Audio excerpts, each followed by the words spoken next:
17 वर्ष अघि 19 दिनसम्म चलेको जनआन्दोलनसँगै 19 जनाकै बलिदानले तत्कालीन महाराज धीराज श्री 5 ज्ञानेन्द्र वीर विक्रमले गद्दी मात्र छोडेनन्, राजमुकुट र राजदण्ड चिरकालसम्म सुरक्षित राख्न पत्रकार सम्मेलनमा नै आग्रह गरे अनि जेठ 29 गते राति आफैले नारायणहिटीबाट गाडी हाँकेर हात हल्लाउँदै हाँसी हाँसी बाहिरिए।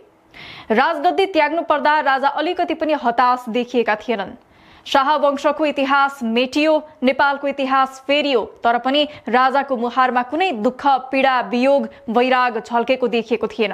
तर 17 वर्षपछि 2 दिनको आन्दोलनमा 76 जना स्कुल कलेजका भाइ बहिनीहरूको बलिदानी पनि झण्डै 2/3 नजिक रहेको सरकारका शक्तिशाली प्रधानमन्त्री केपी शर्मा ओली न कुनै पत्रकार सम्मेलन, न देशवासीका नाममा सम्बोधन, न कुनै विदाई, बालबाटारबाट ज्यान जोगाउन प्रधानमन्त्री पदको राजीनामाको खोस्टा नेपाली सेनाको हातमा थमाउँदै तिनै सेनाको सहारामा हेलिकप्टर चढेर सेनैको ब्यारेकमा 8 दिनसम्म भूमिगत भए। त्यसपछि न कुनै पश्चाताप, न कुनै सहानुभूति, उल्टै अहंकार, आक्रोश, पीडा मात्र होइनन्, युवाहरूको बलिदानीलाई नै इन्कार, सडकबाट जेएनजीले बनाएको सरकार नमान्ने, घोषित चुनावमा नजाने, छानबिन आयोग नमान्ने, उल्टै धम्की आइरहेको अवस्थामा कस्तो प्रजातन्त्रको अभ्यास हामीले 7 दशक भन्दा बढी गरेका रहेछौं भन्ने प्रश्नको उत्तर यति बेला सबैले खोजिरहेका छन्। जनताले राजा ज्ञानेन्द्रलाई पनि सडक आन्दोलनबाट सत्ताच्युत गरेका हुन्। त्यतिका लामो समयसम्म राजकाज गर्दा जनतामा राजतन्त्रप्रति निकै आक्रोश पनि थियो। जनताले गरेको फैसलालाई सहर्ष स्वीकार गरेर राजगद्दी नै छोडे, तर उनले कुनै वितण्डा मचाउन खोजेनन् र गणतन्त्रलाई मान्दै एक नेपाली भएर देशैमा बसिरहे। अर्कोतर्फ कुनै न कुनै रूपमा यो देशमा 35 वर्षसम्म शासन सत्ताको वरिपरि बसेका नेकपा एमालेका अध्यक्ष केपी शर्मा ओली 2051 देखि 2052 सम्म गृहमन्त्री बनेका थिए। 2064 देखि 2065 सालसम्म ओली यो देशको उपप्रधान एवं परराष्ट्र मन्त्री भएका थिए। त्यसपछि 4 पटकसम्म प्रधानमन्त्री बने। ज्ञानेन्द्र र ओली दुवैजनाको कुर्सी सडकमा भएको आन्दोलनले नै गएको थियो। आज हामी 17 वर्ष पहिला राजा ज्ञानेन्द्रले राजगद्दी त्याग्दाको त्यो क्षण र 17 वर्षपछि अहिले केपी शर्मा ओलीले प्रधानमन्त्री कुर्सी छोड्दाको यो क्षणका बारेमा तुलनात्मक रूपमा चर्चा गर्न गइरहेका छौं। 2065 साल जेठ 29 गतेको त्यो दिन नारायणहिटी दरबारको मुख्य हलको भर्याङ अघिल्तिर एउटा टेबल स्वदेशीदेखि विदेशी टेलिभिजनका बुम र रेकर्डरले भरिएको थियो। टेबल पछिको रातो छिर्केमिर्के कुर्सीमा बसेका थिए ज्ञानेन्द्र शाह।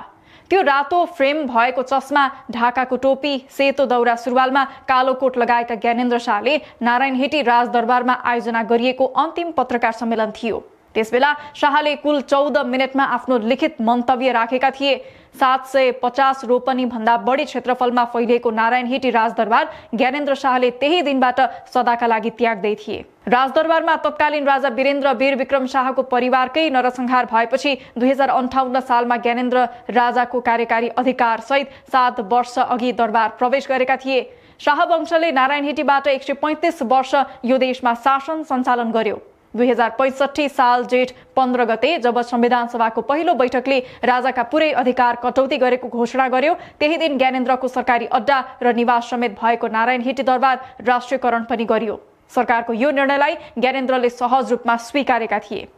2 सातापछि 29 जेठमा गरेको पत्रकार सम्मेलनमा ज्ञानेन्द्रले जनताको चाहना, इच्छालाई सर्वोपरि मान्ने, राज परम्परा अनुसार संविधान सभाको निर्वाचन र गत जेठ 15 गते संविधान सभाको बैठकले गरेको निर्णयलाई मैले सहज बनाउन सहयोगीको भूमिका सम्पन्न गरेको छु, तर देश छाड्दिन।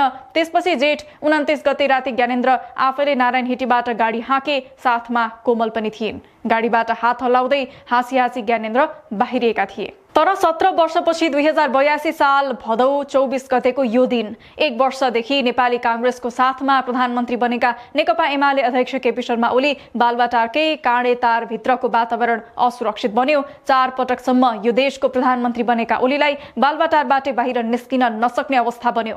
अन्ततः नेपाली सेनाको हेलिकप्टर मार्फत उनको उद्धार गर्नु पर्यो र सेनाले 1 साता भन्दा बढी ओलीलाई सैन्य ब्यारेक भित्र नै राख्नुपर्ने अवस्था बन्यो। सुरुवाती दिनमा ओलीलाई सेनाको भैरवनाथ गढमा राखिएको थियो। उनीसँग उनकी धर्मपत्नी राधिका शाक्य, प्रमुख स्वकीय सचिव राजेश बज्राचार्य र सल्लाहकार विष्णु रिमाल पनि थिए। पछि उनीहरूलाई मकवानपुर स्थित सेनाको चन्मना गढमा सारिएको थियो। त्यही भदौ 24 गतेका दिन बालकोटमा रहेको केपी शर्मा ओलीको घर आन्दोलनकारीहरूले जलाएका थिए। सेनाको ब्यारेकबाट बाहिर निस्केका ओली एमाले नेता महेश बस्नेतको घर नजिक भक्तपुरको गुण्डुमा भाडाको घरमा बस्न पुगेका छन्। प्रधानमन्त्री ओलीलाई सरकारी निवास बालबाटारबाट उद्धार हुनु अघि सेना प्रमुख अशोक राशिगदेल, प्रहरी महानिरीक्षक चन्द्र कुबेर खापुङ, सशस्त्र प्रहरी प्रमुख राजु अर्याल र गुप्तचर विभागका प्रमुख हुतराज थापा र मुख्य सचिव एकनारायण अर्याल र गृह सचिव गोकर्णमणि दुवाडी पनि बालबाटार पुगेका थिए।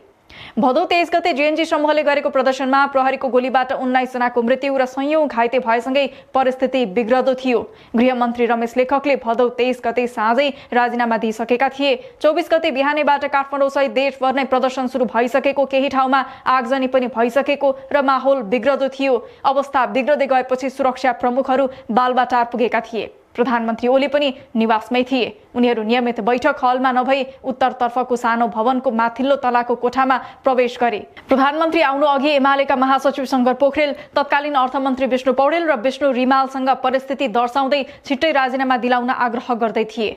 सबै सुरक्षा प्रमुख त्यहाँ बसेका बेला प्रधानमन्त्री ओली केही बेरपछि अर्को ढोकाबाट प्रवेश गरे। उनी खरानी रङको दौरा सुरुवाल, कालो टोपी र कालो जुत्तामा कोठामा प्रवेश गरेका थिए। मुख्य सचिव अर्यालले बाहिरको अवस्थाबारे जानकारी दिएपछि प्रधान सेनापति, प्रहरी, सशस्त्र प्रहरी र गुप्तचर प्रमुखहरूले क्रमशः ब्रिफिङ गरे। सबैको ब्रिफिङको निष्कर्ष एउटै थियो, प्रधानमन्त्रीले राजीनामा अन्तिम विकल्प हो। तर ओलीले राजीनामाको प्रसङ्गै ननिकाली सिक्किमको इतिहास उदाहरणका रूपमा प्रस्तुत गर्न थाले। सिक्किममा पनि सुरुमा यस्तै हिंसा भएको थियो। सुरक्षाकर्मीका चौकी नियन्त्रणमा लिएर भारतले लोकतन्त्रका नाममा त्यसलाई विलय गरायो। त्यसबेला सहभागी एक अधिकारीले बीचमै रोके। सम्माननीय ज्यू, अलि छोटो गरौं, अवस्था निकै जटिल बनिसक्यो। संसद भवनमा आगजनी भइसकेको छ, अन्य ठाउँ पनि नियन्त्रण बाहिर छन्। छलफल निष्कर्षविहीन भयो। सुरक्षा प्रमुखहरू बैठक कक्षबाट बाहिर निस्किए। प्रधानमन्त्री र प्रधान सेनापति फेरि कुराकानीमा बसे। परिस्थिति अति जटिल भएको देखेपछि फेरि त्यो कोठामा मुख्य सचिव, गृह सचिव र सुरक्षा निकायका प्रमुखहरू प्रवेश गरे। त्यसबेला ओलीले अन्ततः राजीनामाको संकेत गरे र भने, तपाईहरू राजीनामाको कुरा मात्रै गर्नुहुन्छ, यो राष्ट्रियता र सार्वभौमिकताको विषय हो। मेरो राजीनामाले सिंहदरबार जोगिँदैन, आज जल्छ। हिजो रातिदेखि नै सबै तयारी भएको छ भन्ने सुनेको छु।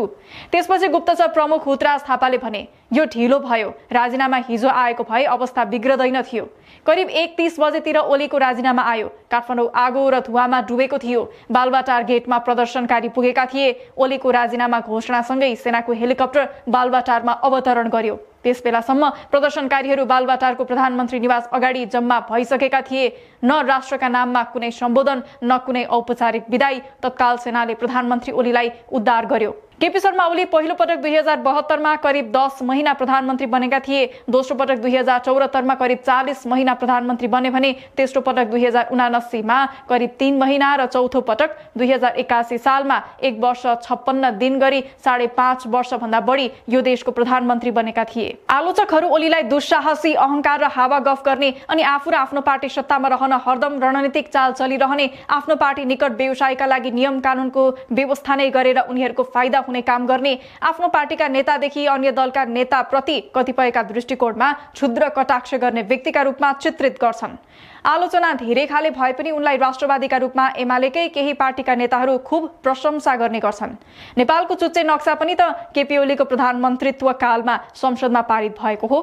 पञ्चायत कालमा पञ्चायती तानाशाही र बुर्जुवा मासेर कम्युनिस्ट शासन व्यवस्था स्थापना गर्ने सपना देखेका कारण करिब 14 वर्ष जेलको काल कोठरीमा झण्डै ज्यानै गुमाएका नेता चाहिँ पक्का हुन्। कुनै बेला सुखी नेपाली, समृद्ध नेपालको सपना देखेका, त्यही कुरा गर्छु भन्दै 4 पटक यो देशको प्रधानमन्त्री बने। तिनै ओलीले 4 पटक प्रधानमन्त्री बन्दा नेपालीलाई सुखी तुल्याउन र समृद्ध नेपाल बनाउन सिनको समेत भाँच्ने काम गर्न सकेनन्।